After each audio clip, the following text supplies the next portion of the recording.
रही है। G20 के दिल्ली समिट ने ग्लोबल फ्रेंडशिप का एक नया रूट मैप तैयार कर दिया है। इसे समिट की एक सबसे बड़ी कामयाबी माना जा रहा है क्योंकि इसकी वजह से एक बार फिर चीन पर असर पड़ेगा और इस सब की वजह भी दरअसल चीन को ही माना जा रहा है। हम इसके बारे में आपको विस्तार से बताएंगे, लेकिन पहले आपको बताते हैं कि G20 समिट में भारत ने इतना बड़ा ब्रेक थ्रू किस तरह से हासिल किया है। ये उस गेम चेंजर कॉरिडोर का संभावित नक्शा है जो हम आपको दिखाते हैं, जो अब नए वर्ल्ड ऑर्डर की बुनियाद बनने जा रहा है। जरा इस नक्शे को आप गौर से समझिए और देखिए। दुनिया के 7 बड़े मुल्कों ने इस पर अपनी मोहर भी लगा दी है, यानी भारत से अमेरिका तक कनेक्टिविटी और बुनियादी ढांचे के लिए 200 अरब डॉलर की बहुत बड़ी पहल हो गई है और इसलिए हम इसे गेम चेंजर कॉरिडोर कह रहे हैं। इस कॉरिडोर से जो 7 बड़े मुल्क जुड़ रहे हैं उनके नाम आप जानिए जरा। भारत, यूएई, सऊदी अरब, इटली, फ्रांस, जर्मनी और अमेरिका। सीधी कनेक्टिविटी भारत से लेकर अमेरिका तक की। दरअसल इस नए कॉरिडोर को रेल फ्रेट और एसईए यानी कि सी ट्रांसपोर्ट के जरिए जोड़े जाने की बातें हो रही हैं। प्रधानमंत्री मोदी इसे भविष्य की बुनियाद कह रहे हैं। आज हम सब ने एक महत्वपूर्ण और ऐतिहासिक समझौता संपन्न होते हुए देखा है। आने वाले समय में यह भारत, पश्चिम एशिया और यूरोप के बीच इकोनॉमिक इंटीग्रेशन का प्रभावी माध्यम होगा। यह पूरे विश्व में कनेक्टिविटी और विकास को सस्टेनेबल दिशा प्रदान करेगा। आज जब हम कनेक्टिविटी का इतना बड़ा इनिशिएटिव ले रहे हैं, तब हम आने वाली पीढ़ियों के सपनों के विस्तार के बीज बो रहे हैं। तो India, middle east, Europe economic corridor Bharat और अमेरिका की दोस्ती का नया अध्याय भी लिखने जा रहा है। अमेरिकी राष्ट्रपति बाइडेन ने भी कहा है कि कॉरिडोर उनके लिए गर्व का विषय है। Today, I'm proud to announce that we've finalized the historic agreement for a new India, Middle East, Europe economic corridor. As a key part of this corridor, we're going to invest in ships and rail that extends from India all the way to Europe, connected by the UAE, Saudi Arabia, Jordan, and Israel. तो भारत और America सहित 7 देशों ने नए corridor पर औपचारिक तौर पर मुहर लगा दी है और अब यह नया इतिहास रचने की तैयारी में भारत से अमेरिका तक मिडिल ईस्ट होते हुए एक ऐसा ट्रेड रूट तैयार होने जा रहा है जो अब तक सिर्फ और सिर्फ सोचा ही जा रहा था, लेकिन दिल्ली में उसे हकीकत का जामा पहना दिया गया है। यानी India, middle east, Europe economic corridor किस तरह वैश्विक कारोबार की सूरत बदलने जा रहा है उसको भी आप समझ लीजिए। इंडिया, मिडिल ईस्ट, यूरोप को जोड़ने के लिए यह कॉरिडोर सबसे तेज संपर्क सूत्र साबित होगा। इस कॉरिडोर से पूरी दुनिया में बुनियादी ढांचे के विकास को नई रफ्तार मिलने जा रही है। वैश्विक कारोबार, ऊर्जा संसाधन और डिजिटल कनेक्टिविटी के लिए यह कॉरिडोर वक्त की जरूरत भी बन गया था। यूरोपियन यूनियन का भी यह मानना है कि भारत और यूरोप के बीच इस कॉरिडोर की बदौलत कारोबार में 40% की तेजी आ जाएगी। माना जा रहा है कि अगले 60 दिनों में योजना के टाइमलाइन को लेकर भी बड़ा फैसला ले लिया जाएगा और सबसे बड़ी बात यह कि चीन के बेल्ट एंड रोड इनिशिएटिव को भारत ने यह माकूल जवाब दिया है। इस सबके बीच G20 के दौरान भारत, अमेरिका समेत 8 देशों के इकोनॉमिक कॉरिडोर को मंजूरी मिली। इस पर अमेरिकी विदेश मंत्री ब्लिंकन का भी बयान आया। ब्लिंकन ने कहा कि कॉरिडोर से निवेश को बढ़ावा मिलेगा। अमेरिका विकासशील देशों को 200 अरब डॉलर का निवेश करेगा।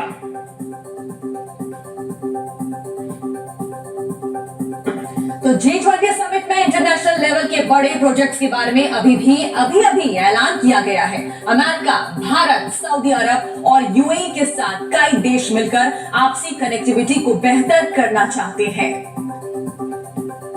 तो इस प्रोजेक्ट के तहत भारत और मिडिल ईस्ट के देशों से होते हुए यूरोप, अमेरिका को भी कनेक्ट किया जाएगा। मिडिल ईस्ट देशों के बीच रेल लाइन बनाई जाएगी और फिर पोर्ट के जरिए इसे भारत से जोड़ा जाएगा। इंफ्रास्ट्रक्चर प्रोजेक्ट बनाने में भारत एक्सपर्ट है, इसलिए भारत को इसका हिस्सा बनाया गया है। भारत रेल पटरियां बिछाने में मदद करेगा। रेल और पोर्ट नेटवर्क बनाने के प्रोजेक्ट में अमेरिका और यूरोपीय देश भी शामिल हैं और इसकी मदद से मिडिल ईस्ट में चीन के इंफ्रास्ट्रक्चर प्रोजेक्ट को काउंटर किया जाएगा। इस प्रोजेक्ट से चीन के खिलाफ भारत को डिप्लोमेटिक और रणनीतिक बढ़त मिलेगी और एक बार ये रास्ता तैयार हो गया तो मिडिल ईस्ट के साथ यूरोप, अमेरिका तक कम समय में सामान भेजने और ट्रेड बढ़ाने में भारत को सहूलियत होगी।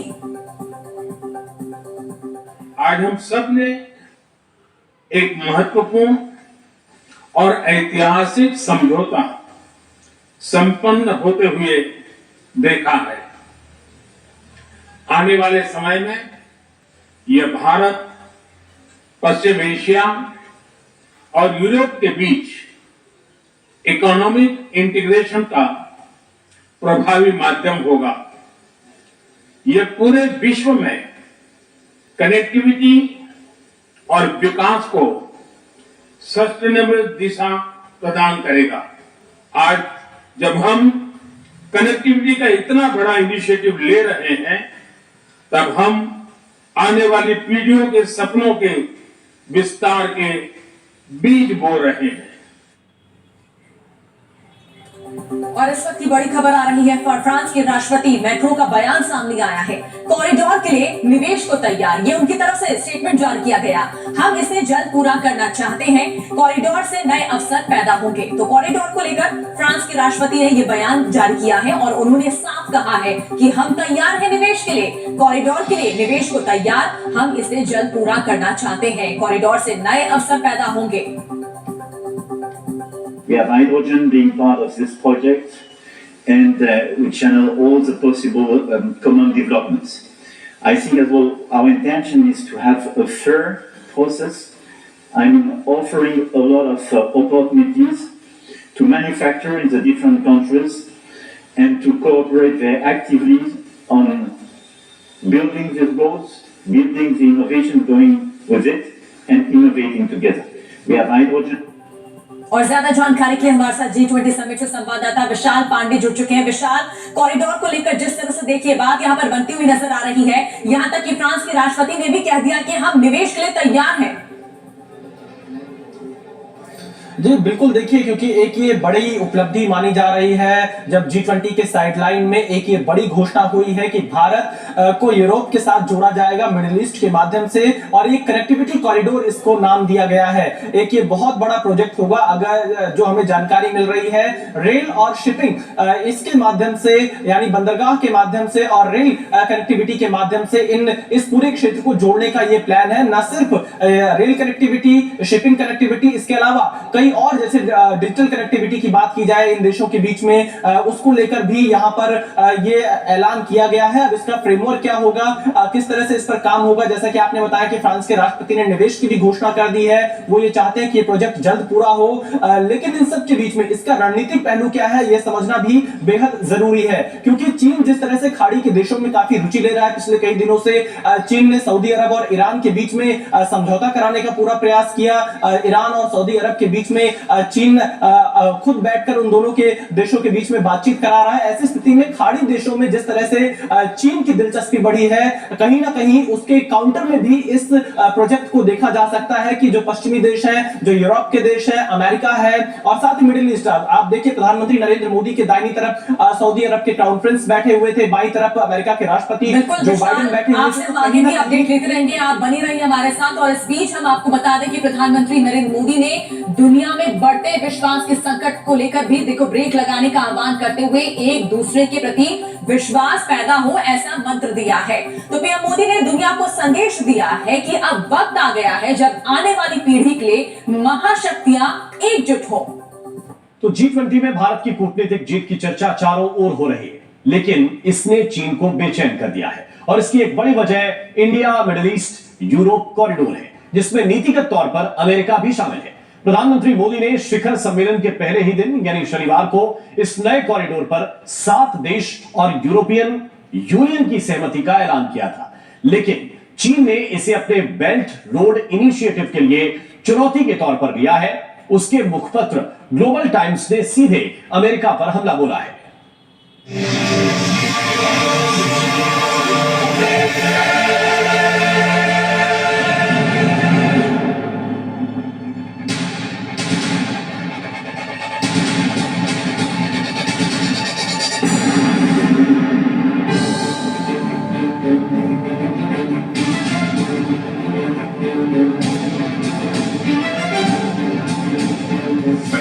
Has been a huge success for India. India is a right country at the right time to be hosting this.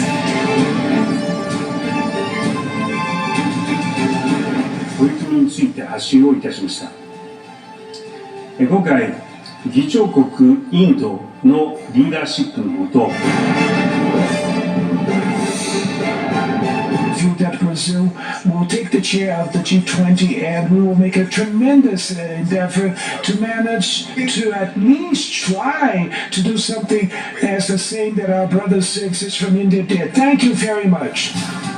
Bharat का ग्लोबल टाइम भड़क गया ग्लोबल टाइम्स।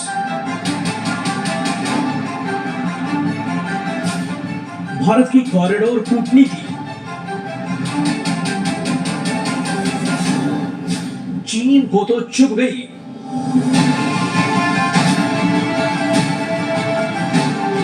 भारत ने G20 के दिल्ली समिट में कामयाब डिप्लोमेसी का नया अध्याय जोड़ दिया है। 2 दिन के शिखर सम्मेलन में प्रधानमंत्री नरेंद्र मोदी ने भारत की वैश्विक छवि के नए कॉरिडोर की बुनियाद रख दी। भारत के हिस्से इस शिखर सम्मेलन में 3 बड़ी कामयाबी आई। साझा घोषणा पत्र पर मुहर, G20 में African union, Bharat middle east Europe corridor. Bharat की बेहद सधी हुई डिप्लोमेसी से चीन के डिप्लोमेटिक खेमे में खलबली मच गई है। चीन इस तगड़े झटके के लिए तैयार नहीं था, लेकिन उसे अपने प्रीमियर ली चियांग की मौजूदगी में भारत के 3 बड़े कूटनीतिक सर्जिकल स्ट्राइक का सामना करना पड़ा। जाहिर है चीन सरकार के मुखपत्र ग्लोबल टाइम्स भड़क गया है। उसने एक बार फिर अपनी खींच उतारी है। दरअसल चीन को डर भी सताने लगा है कि भारत और अमेरिका की नुमाइंदगी की वजह से वो अलग थलग पड़ सकता है। यही वजह है कि ग्लोबल टाइम्स ने India middle east Europe economic corridor को अमेरिकी साजिश बताया। ग्लोबल टाइम्स लिखता है, इस नए कॉरिडोर के जरिए चीन को अलग थलग करना अमेरिका का सबसे बड़ा मकसद है। ग्लोबल टाइम्स चाइनीज विशेषज्ञों के हवाले से लिखता है कि मिडिल ईस्ट में अमेरिका चीन को अलग करने की कोशिश कर रहा है, जबकि इस इलाके में चीन का प्रभाव लगातार बढ़ता जा रहा है और अमेरिका इस कोशिश में नाकाम होने जा रहा है। शनिवार को दिल्ली डिक्लेरेशन के बाद प्रधानमंत्री मोदी ने अमेरिका और फ्रांस के राष्ट्रपति के साथ सऊदी अरब के क्राउन प्रिंस, यूएई के राष्ट्रपति, इटली की प्रधानमंत्री और यूरोपियन यूनियन के अध्यक्ष के सामने नए कॉरिडोर का ऐलान किया और सबने इस पर मुहर भी लगा दी। And today I'm proud to announce that we finalized the historic agreement for a new India, Middle East, Europe economic corridor. As a key part of this corridor, we're going to invest in ships and rail that extends from India all the way to Europe, connected by the UAE, Saudi Arabia, Jordan, and Israel.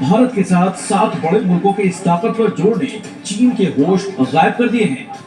अब आलम यह है कि जो चीन Saudi अरब और UAE को अपना करीबी बताया करता है, उन दोनों देशों को भी ढके छिपे तरीके से धमकी देने से बाज नहीं आ रहा है।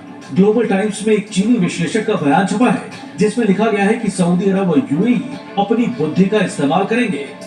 ग्लोबल टाइम्स का दावा है कि मिडिल ईस्ट में अमेरिका का प्रभाव अब कम हो रहा है। इसके पीछे वजह है ब्रिक्स, जिसमें सऊदी अरब और यूएई को हाल ही में अस्थायी सदस्यता दी गई है।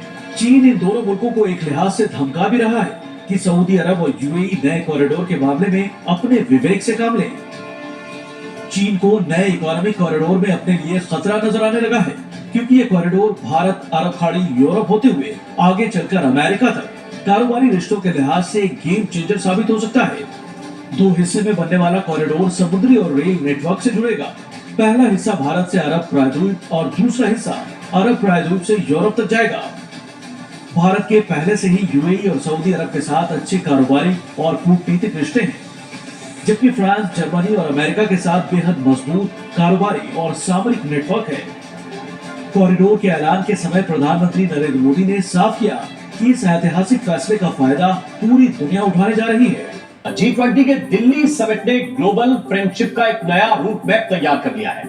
इसे समिट की एक सबसे बड़ी कामयाबी माना जा रहा है, क्योंकि इसकी वजह से एक बार फिर चीन पर असर पड़ेगा और इस सब की वजह भी दरअसल चीन को ही माना जा रहा है। हम इसके बारे में आपको विस्तार से बताएंगे, लेकिन पहले आपको बताते हैं कि G20 समिट में भारत ने इतना बड़ा ब्रेक थ्रू किस तरह से हासिल किया है। ये उस गेम चेंजर कॉरिडोर का संभावित नक्शा है जो हम आपको दिखाते हैं, जो अब नए वर्ल्ड ऑर्डर की बुनियाद बनने जा रहा है। जरा इस नक्शे को आप गौर से समझिए और देखिए। दुनिया के 7 बड़े मुल्कों ने इस पर अपनी मोहर भी लगा दी है। यानी भारत से अमेरिका तक कनेक्टिविटी और बुनियादी ढांचे के लिए 200 अरब डॉलर की एक बहुत बड़ी पहल हो गई है, और इसलिए हम इसे गेम चेंजर कॉरिडोर कह रहे हैं। इस कॉरिडोर से जो 7 बड़े मुल्क जुड़ रहे हैं, उनके नाम आप जानिए जरा। भारत, यूएई, सऊदी अरब, इटली, फ्रांस, जर्मनी और अमेरिका। सीधी कनेक्टिविटी भारत से लेकर अमेरिका तक की। दरअसल इस नए कॉरिडोर को रेल फ्रेट और एसईए यानी कि सी ट्रांसपोर्ट के जरिए जोड़े जाने की बातें हो रही हैं। प्रधानमंत्री मोदी इसे भविष्य की बुनियाद कह रहे हैं।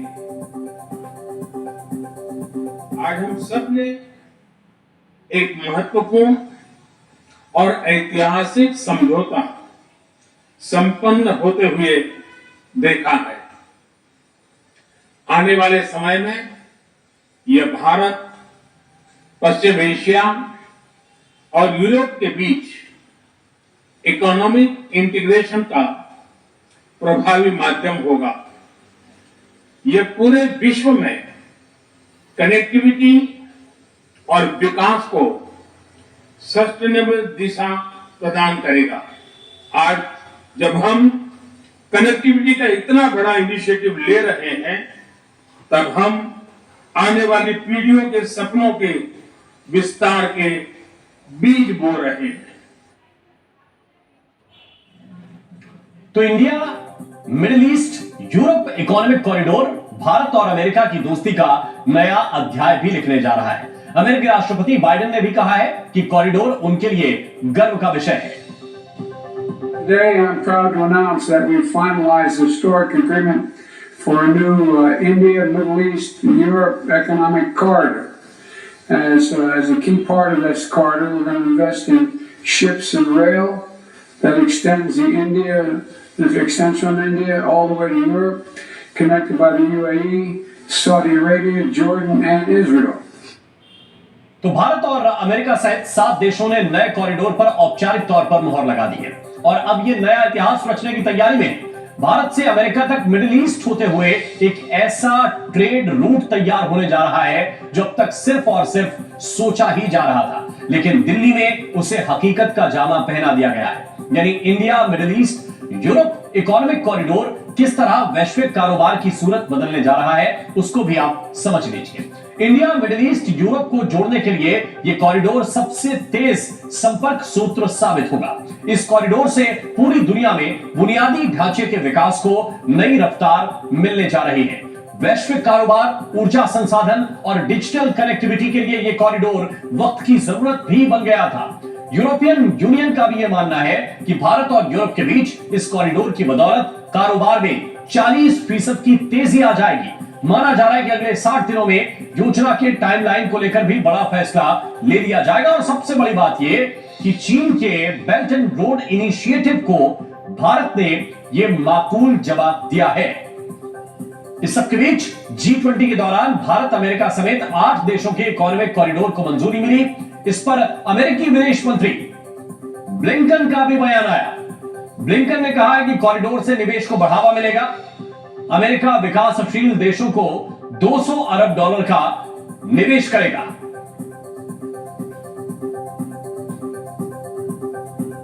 तो G20 समिट में इंटरनेशनल लेवल के बड़े प्रोजेक्ट्स के बारे में अभी ऐलान किया गया है। अमेरिका, भारत, सऊदी अरब और यूएई के साथ कई देश मिलकर आपसी कनेक्टिविटी को बेहतर करना चाहते हैं। तो इस प्रोजेक्ट के तहत भारत और मिडिल ईस्ट के देशों से होते हुए यूरोप, अमेरिका को भी कनेक्ट किया जाएगा। मिडिल ईस्ट देशों के बीच रेल लाइन बनाई जाएगी और फिर पोर्ट के जरिए इसे भारत से जोड़ा जाएगा। इंफ्रास्ट्रक्चर प्रोजेक्ट बनाने में भारत एक्सपर्ट है, इसलिए भारत को इसका हिस्सा बनाया गया है। भारत रेल पटरियां बिछाने में मदद करेगा। रेल और पोर्ट नेटवर्क बनाने के प्रोजेक्ट में अमेरिका और यूरोपीय देश भी शामिल हैं और इसकी मदद से मिडिल ईस्ट में चीन के इंफ्रास्ट्रक्चर प्रोजेक्ट को काउंटर किया जाएगा। इस प्रोजेक्ट से चीन के खिलाफ भारत को डिप्लोमेटिक और रणनीतिक बढ़त मिलेगी और एक बार ये रास्ता तैयार हो गया तो मिडिल ईस्ट के साथ यूरोप, अमेरिका तक कम समय में सामान भेजने और ट्रेड बढ़ाने में भारत को सहूलियत होगी।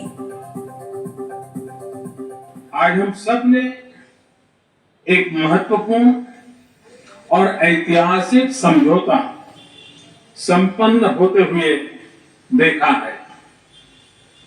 आने वाले समय में यह भारत, पश्चिम एशिया और यूरोप के बीच इकोनॉमिक इंटीग्रेशन का प्रभावी माध्यम होगा।